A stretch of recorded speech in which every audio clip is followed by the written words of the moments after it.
What is going on, everybody? Welcome back to our addition series. Clearly not a woodworking video today. I wasn't going to do a video on this, but the whole point of this channel is to show what Tyler does. DIY Tyler. And today I am DIYing this carpet section right here. This is where the new dormer went in, and we need to patch in a section of carpet. Now when we pulled everything out, I saved all that carpet because we would get a proper color match. If anything was faded, it would match up well. As you can see, I have already tacked down the underlayment. So this has a vapor barrier on it already, and I've stapled it down. This whole little section right here was actually like this when we tore it up, but I have everything laid out here. As you can see, what we had was just a little bit skinnier, so I patched it in here, and I also have tacked down the tack strips on the sides all the way around. And we should be ready to go. So I made sure I didn't break those as I pulled those up originally. And as you can see here, this is the underside of the carpet, and we're going to use some carpet tape to patch them together. And then we will pull them up against the tack strips. We'll shoot a couple staples through the carpet. You just want to make sure you push all the way down, and we'll show you that in a second. If you look at the carpet that we're actually going to utilize, you can see, like right here, this is a carpet staple that was in place before. Here's another one right here. So definitely be careful handling this stuff because it hurts, and you can nick yourself pretty easily, as I have. All right, here's the carpet we've pulled up, and if you have the ability, it is 1000% easier to cut carpet upside down. Much easier to cut through the harder section here. And this is actually where the professional installers, I assume, actually patched this section of carpet together. Mark out what I want. It seems to work best with just a good old carpenter pencil here. A level to strike a line. You don't really need the line, I guess, but I like to put the line, and then I actually offset the level a little bit to take into account the width of your utility knife. Your knife has a gap there, or a taper right here. So if you put your knife up against here, you're not going to be hitting your line. So I do like to offset my level or my straight edge a little bit to make sure that I am scoring through, cutting through that line, getting exactly what we want. And that's it right there, which is why you want to cut upside down. Much easier. You can pretty much do it in one swipe.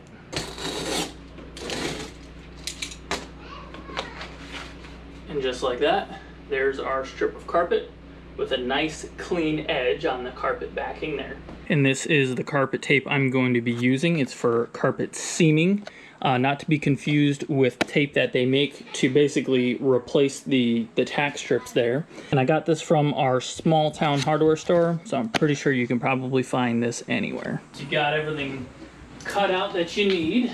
I got to do a couple of seams here. I'm going to lay it out and do it in an area that's a little more open, just so I can make sure I get nice, tight seams. Make sure I got this laid out the right way here. I do 60 inches by 55.5, give or take. There we go. I'm going to flip this over just like this. There we go.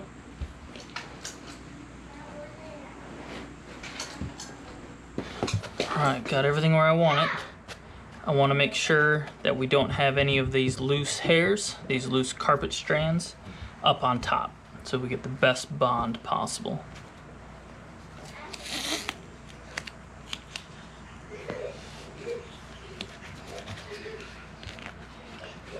I want to start it off as straight as we can over that seam so we don't have any bubbling.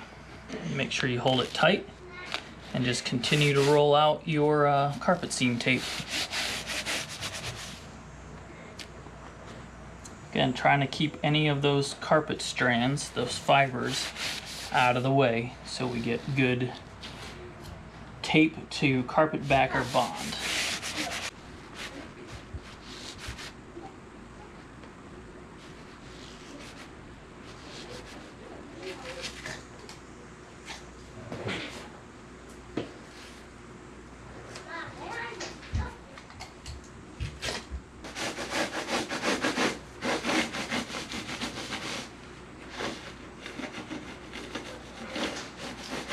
using a piece of PVC that I had laying around here to make sure I got a good bond. Just press it down there, rub it around, heat up that glue a little bit, help it stick together.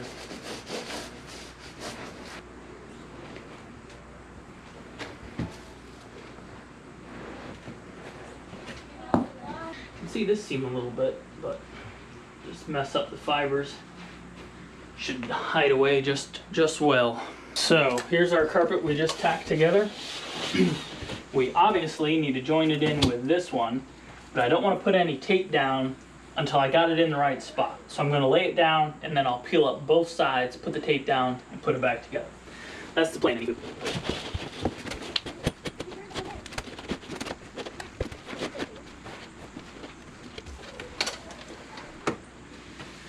We got everything where we want it.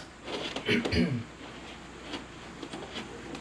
gap's a little bigger than I would have liked, but we can live with it.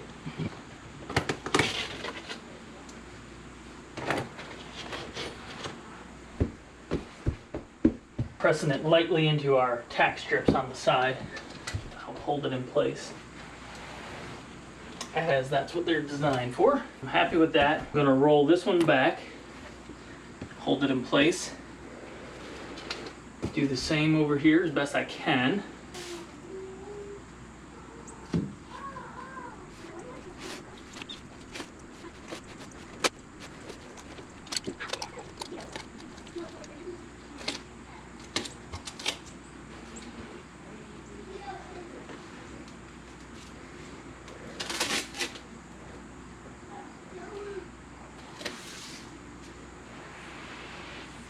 Again, trying to keep those fibers out of there.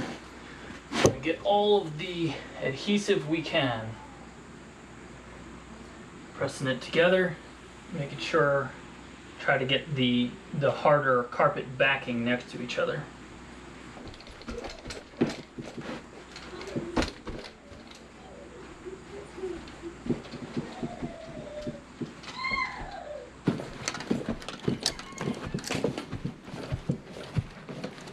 Going to add a couple of staples right at the edge to kind of replace the ones that were there before, and just using a regular stapler and making sure I kind of open up the fibers as much as I can to get the head of the stapler down, and then pushing rather firmly, and then shoot the staple.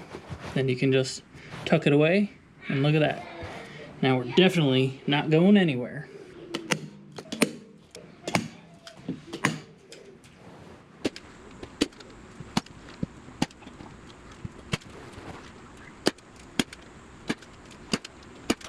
That appears to be it. We just patched in a whole section of carpet. I think we run the vacuum over that a couple of times.